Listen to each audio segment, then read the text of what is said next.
Well, watch it, gang. What we've got here is paper 2 for GCSE Business 9-1 Edexcel. So we're going to start off, as I suggest you start this paper, by going to section B and then working through the case study questions. Like, remember, when you do that, you know that every single question is applied to the case study from the very start then. So ignore the section A elements and just come on through to section B, okay? So let's pick that up right now. So we can see, here's our cheeky Nando's case study. Now, here's our case study information. Don't read that yet, go straight to the questions. And then come back and read that information. So we can see our first question here. Outline one reason why Nando's trialed its takeaway service in only 10 restaurants. So you just want to then pick out some of the key information there, okay? And the next point is about analysing Nando's having strong branding. So have a look at those questions and then come back to the case study. Pause the video now, do a little BMC scoper analysis on this, where you go through the business, its strengths, weaknesses, its costs and revenue structure, its operations, its market positioning, and its target audience, together with the market in which it actually competes. So who's its competition? And what about the case study? Are there any particular numbers that you can use in here? So what have you got here? Okay, it could also be about the prominence of the branding on the store in the picture and so on. So there's a lot of information you can actually utilize there. Look at the numbers that are highlighted using that number of 339 restaurants. It's easy application, as is this 1.5 million Twitter followers. Okay, so let's come back to these questions here. So these outline questions, we know they're generally answered terribly. The percentage is generally under 1, okay? So students fail to often get half marks on these questions. Okay, so let's now take a look at the exam paper. What do we have? Well, what are two potential answers? Just notice the strength of application used here. Nando's wanted to test the service, see if customers liked it. Therefore, they could change the items on the menu before the service was launched throughout the UK. Alternatively, Nando's would have wanted to see if the service was profitable. Therefore, the trial would tell them if it was worth the cost of extending kitchens to offer the service. Super stuff. Next question. So we've got an analyze question now. So remember the structure for this type of question, that you want to identify an advantage. You then want to say, this is because, this leads to, therefore, moreover, consequently.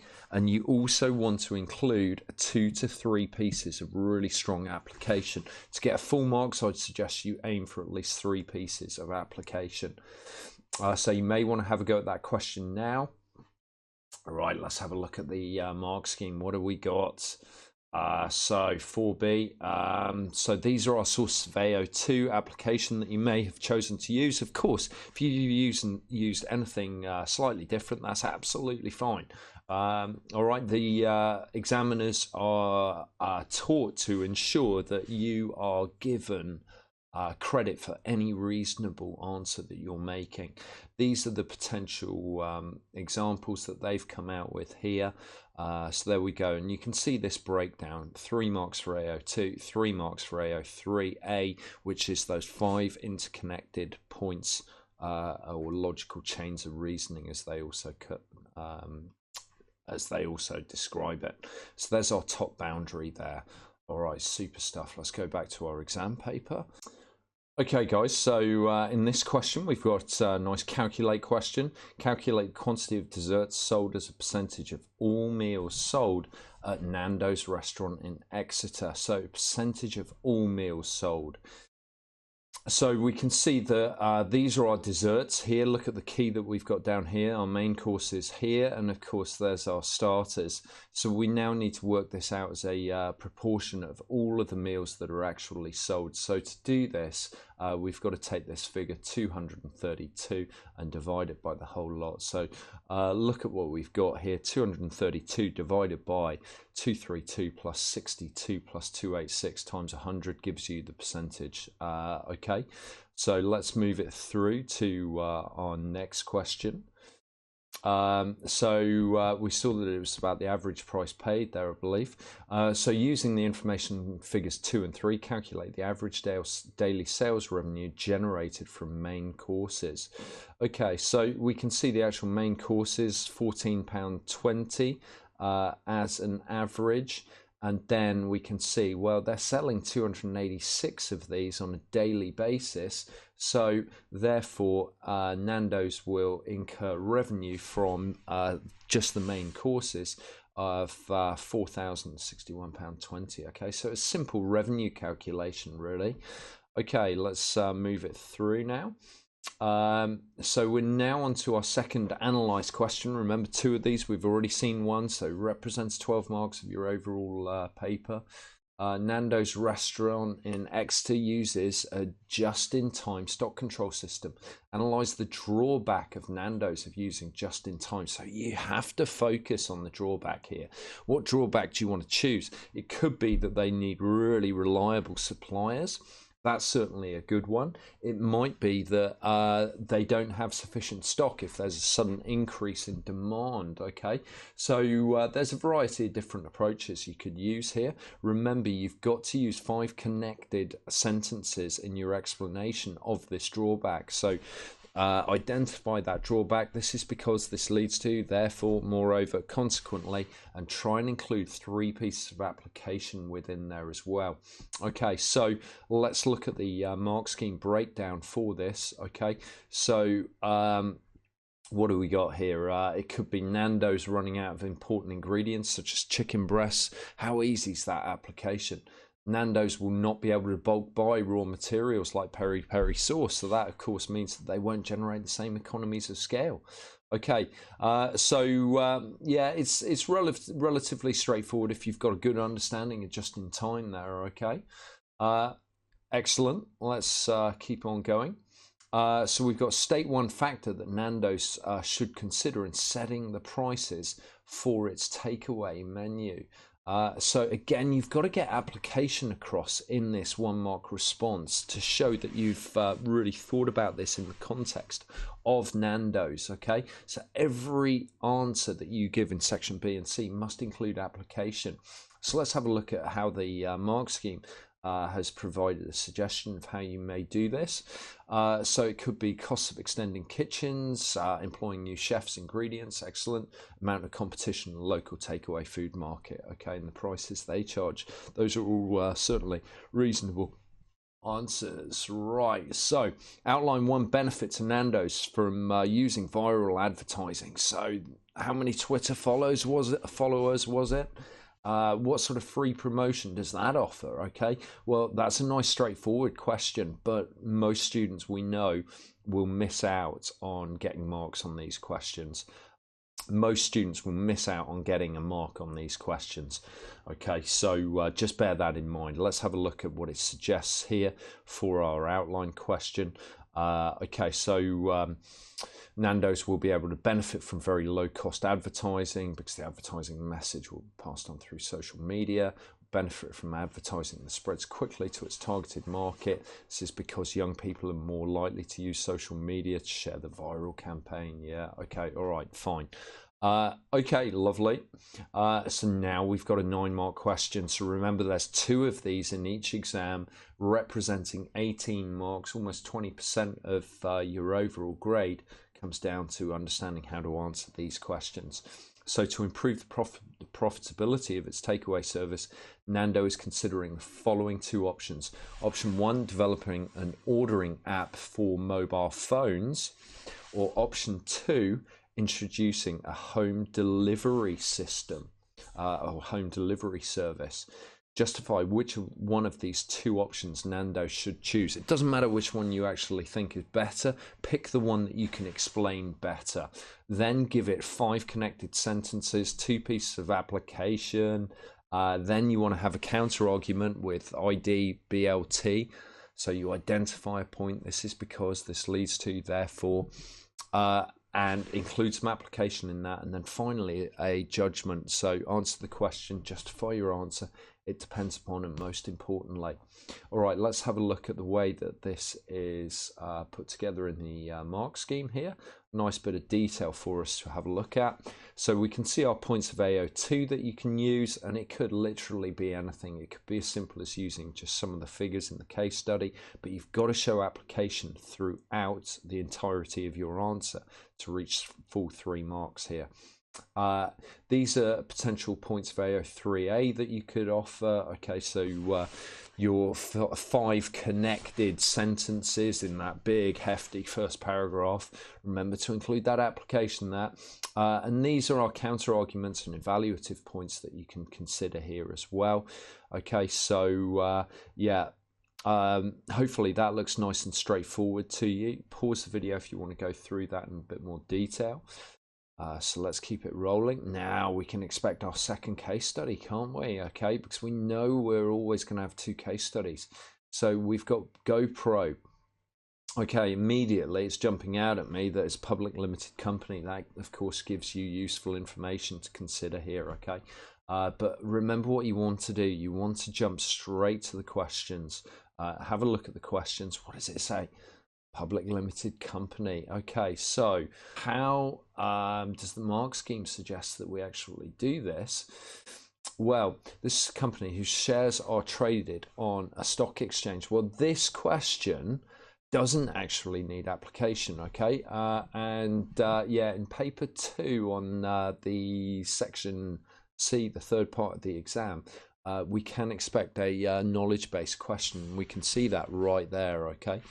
All right, let's move it back on to our next question, which is calculate to 2 decimal places the percentage reduction in price of the GoPro Karma. You're advised to show your working. Okay, so what's the price reduction? So we can see, like, it's £50 reduction. You've got to do change divided by the original times 100. And let's just see the way in which that's done. So there's our working out of the change divided by the original. Okay, all right, nice one. Excellent. Let's move it on through. Now, what can we see next? Well, we've got more data to consider. Okay, notice we've got sales revenue, and then we've got net profit here. Okay, sales revenue, net profit, sales revenue, net profit. Okay, interestingly, we can see the net profit got bigger and then it's got smaller. Okay, so that's an interesting one. Using figure 4, identify the year where GoPro achieved its lowest net profit margin. Okay, so where did it achieve its lowest net profit margin? Right, okay, so we can see that's clearly this figure here, 36. Even though the revenue was greatest, the net profit margin was by far and away the lowest there. Okay, so let's just show that off here, and we can see 2015. Okay, lovely stuff. All right, now incidentally, just as we saw with Nando's, all of this information they're giving you right here is all really good application that you can include in your justify question, in your evaluate question. So you can refer to the fact that there may be some concerns regarding profitability of the business, okay, because that has fallen from 112 to 36. Like, the best students will do that, okay. Right, so let's keep on rocking through this. So now we're into our justify questions. We know these are very, very detailed, okay, but we've got this nice structured choice between them.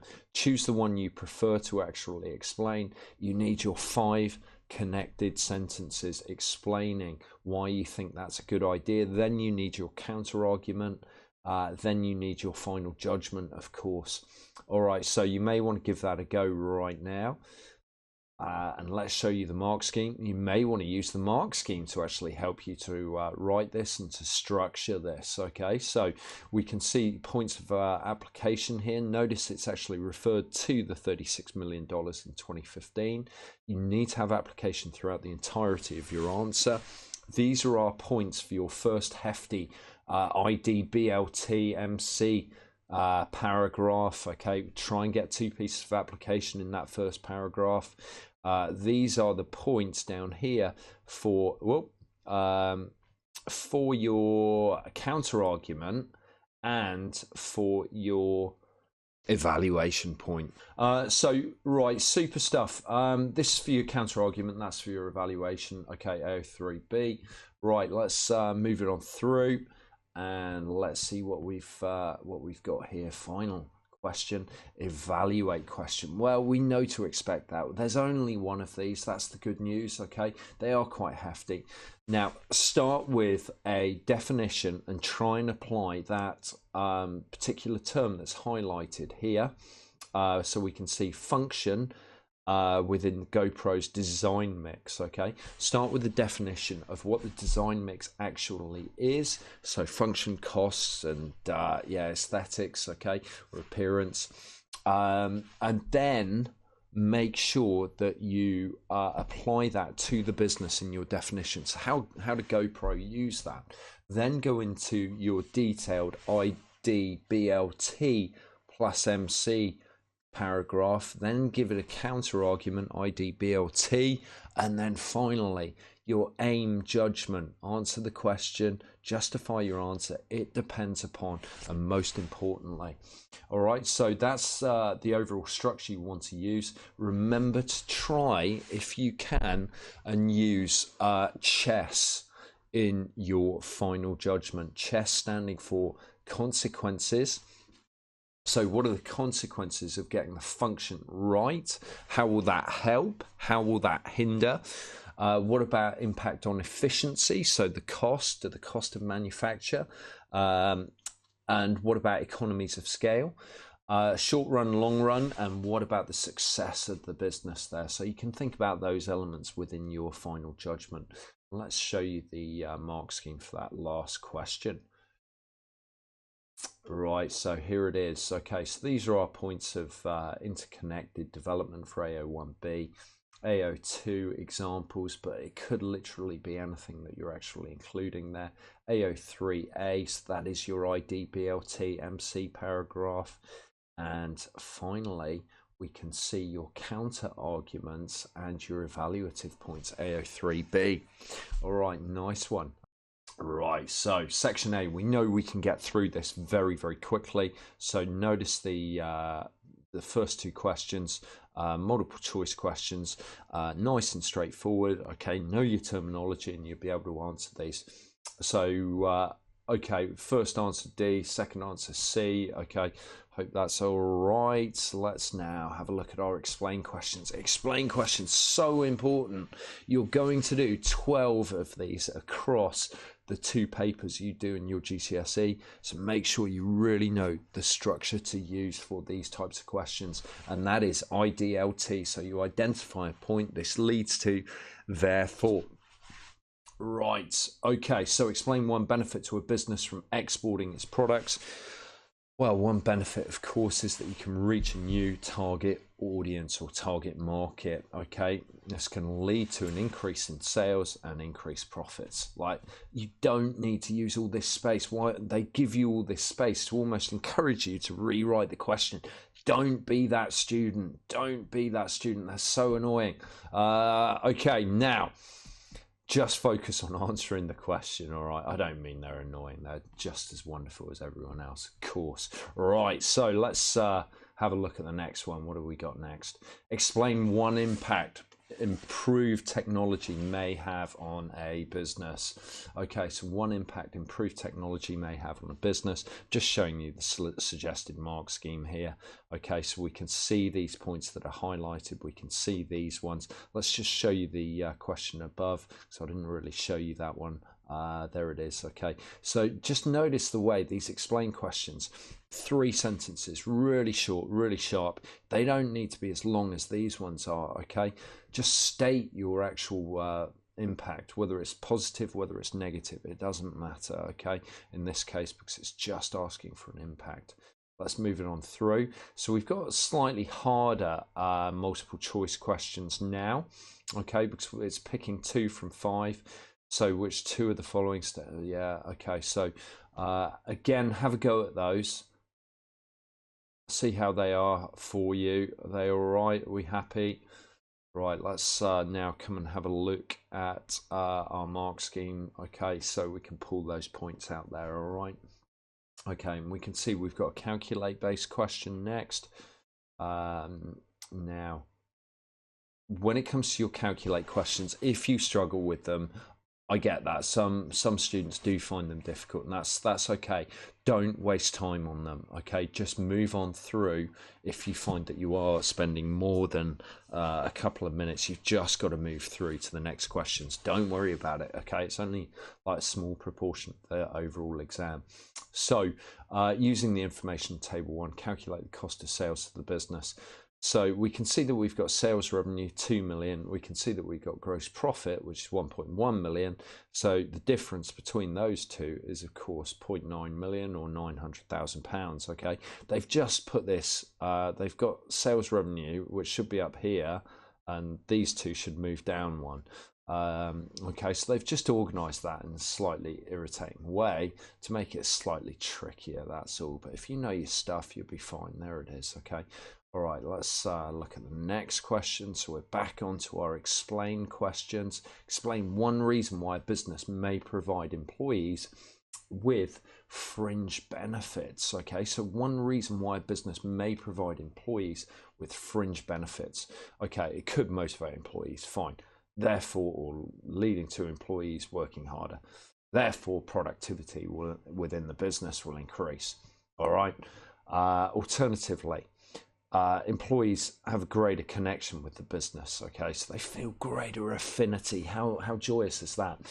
This will lead to employees less likely to leave the business and work for a rival. Therefore, the business does not have to keep retraining new employees. Love it. Right, let's go. So explain one advantage. Like, you must be an absolute master now with these explain questions. Okay, see how quickly you can write them out. Can you do it in 9 words or less? Like, I'd love it if you included some examples down below. All right, so there's a challenge there. Okay, 9 words or less. All right, and an explain question and full marks, of course. All right. So explain one advantage to a business being recognised as environmentally responsible. So it's got to be an advantage, okay? Don't use all this space. Maximum of 3 lines, okay? Maximum of 30 words. Like, even that's too many, really, okay? All right, so let's see what we've got here in the mark scheme. Okay, so it may reduce pressure group activity. Therefore, the business brand may not be damaged. This may allow the business to maintain market share. Or alternatively, this could enhance the brand of the business, okay? Leading customers being more willing to pay a high price. Therefore, the business may gain a competitive advantage over its rivals. Lovely stuff, okay? All right.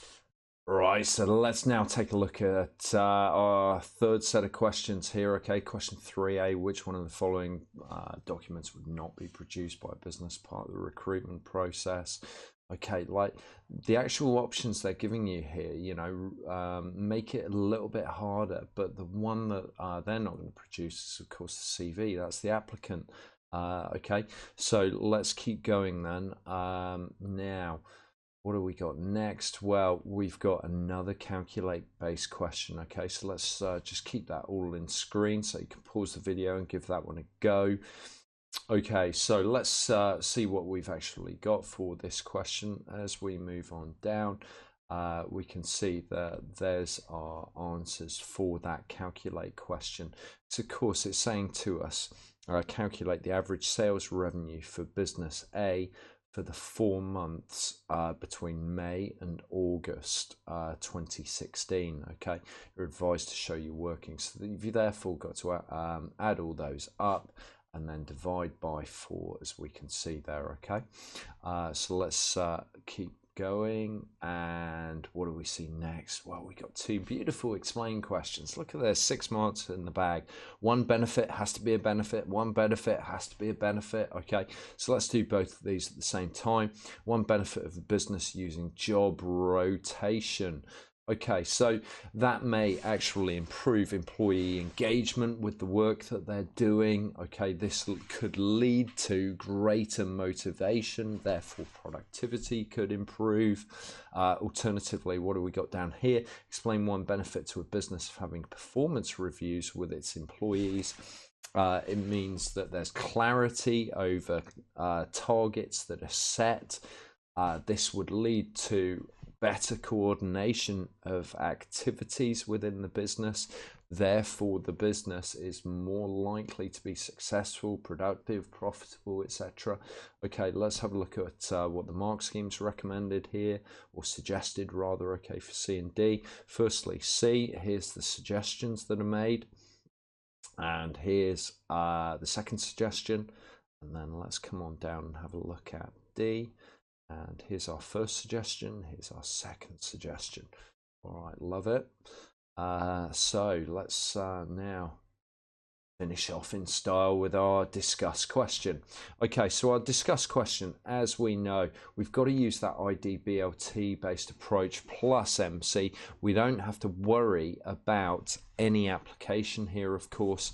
So we've got freelance contracts. Now, I remember this coming up previously, and it did trip up a number of candidates on the old GCSE, where it said about freelance contracts, okay? So when it comes to freelancers, these are people that you can outsource work to. They work independently, but are then employed on short-term contracts or for a particular job. So it means that it gives you a lot of flexibility in the way in which a business operates. Okay, so discuss the effect on a business of using workers on a freelance contract. My point that I would identify in response to this is that it would enable the business to actually increase its capacity, i.e. it can increase its production by giving them work to do and employing them on a short-term contract to actually do that work. Okay, and then I'd say this is because explaining how a freelance contract would work. This would lead to increase productivity. Okay, so that makes perfect sense. Therefore, the business would be able to fulfill all targets that are actually being set by senior managers. Okay, moreover, having freelancers is also would also be advantageous. Moreover, freelancers would not be employed for periods when the business is not having such high demand. So consequently, they help to reduce costs for the business by just employing them when they need them. Okay, so it's a bit of a tricky question, that one. So let's just take a look at the mark scheme, see what we've got here. So it gives the business flexibility to employ specialist workers when needed on short-term contracts. Freelancers will have little loyalty to the business. That's the downside, of course. This means that the business does not need to employ a full-time employee, allowing it to reduce its labor costs. Therefore, the quality of the work done by a freelancer may not be as good as a full-time employee. As a result, brand loyalty could be damaged. Okay, nice points in favor and against freelance contracts. But if you know the website Fiverr or Upwork, those are good examples of how you can freelance work by putting it out there for other people to complete on your behalf. All right, great stuff, guys.